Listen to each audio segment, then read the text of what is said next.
Grow and Impact is our strategic plan and collective roadmap to 2025, addressing environmental, human, and industrial challenges.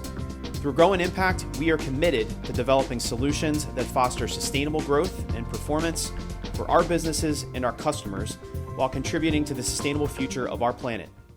Circular economy really is fighting against the model that we have seen in society since really the Industrial Revolution. We live in a society that is a take, make, waste society. So we take raw materials from out of the ground, we make them into a product. That product has a useful life, and then at the end of its life, usually it ends up in a landfill. There are some exceptions to that, but by and large, that's how most of our economy works. At the same time, we are doing everything that we can to find raw materials for existing products that we make. In a circular economy, resources are infinite. It's making that transition from one where we have a linear economy to one that's circular.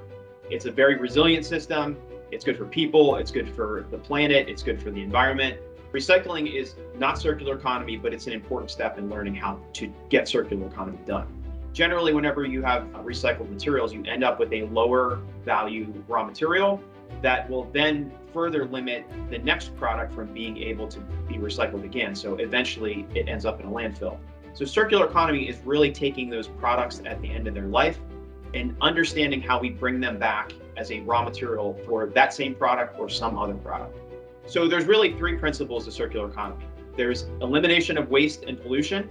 There's circulating products and materials at their highest value through our economy. And then there is regenerating nature. We have an unfolding climate crisis, a carbon crisis on this planet. Over time, it really reduces our reliance on virgin raw materials that might be dug up out of the ground or might be difficult to get because of supply chain issues. It de-risks our business because we know what the materials are that are coming back into our products. It gives us certainty in being able to use those raw materials for our processes. So it really is resource efficiency. Instead of trying to figure out where these materials go, we design them as being a raw material for something else. Designing the product so that it has a useful life at the end of its life, as opposed to being designed to be put in a landfill.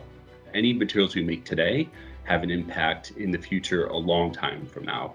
Therefore, we actually are taking lessons from the past and think about how we deconstruct those and understand the challenges in that to repurpose old materials into the materials we make today. We're looking at processing technologies, but we're also thinking about ways in terms of how we can adapt our existing designs, our existing formulations to more easily accept those materials for reuse in our new products.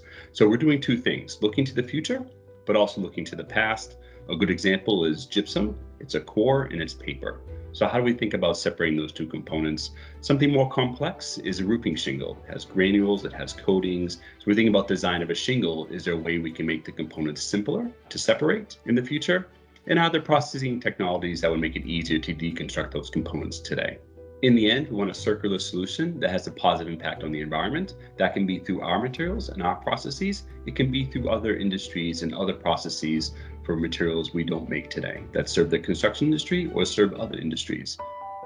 So in the Certainty Gypsum business, we are revisiting the existing classical model of take, make, waste methodology and trying to put a systems-driven approach in which we can reduce the amount of gypsum we're using. We can use the gypsum that we are actually using sustainably, and we can extend the lifetime of gypsum by actually reconverting and reprocessing it into something that could be used as a starting material for another industry, most notably agriculture, cement industry, wastewater processing, and so on.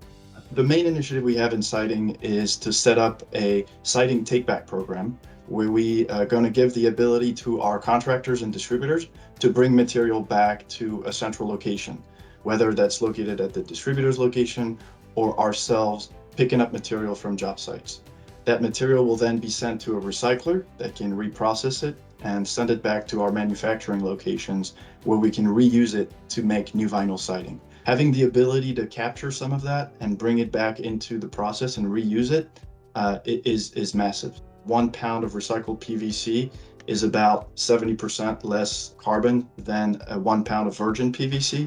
So what this circular economy would allow us to do for siding is to essentially reduce the carbon footprint of the raw materials that we're using. I really believe that circular economy is really a path to us as a company being the provider of our own raw materials. It allows us to be able to understand exactly what it is that's being put in our products on a day-to-day basis, not have to be concerned about the supply of those raw materials from wherever they may be coming from. When we think about our goals on becoming net zero carbon by 2050, circular economy can have a dramatic impact. This is the thing that gives the whole project a greater purpose, and this is a problem worth solving. Everyone is responsible for achieving our sustainability goals. This is the Grow and Impact strategy. People want to be proud to know that they work for a company that's doing the right thing. We really have the scale to lead toward a regenerative future. It is the path toward a sustainable future, and there's no better place to be able to work on that than in Saint-Gobain.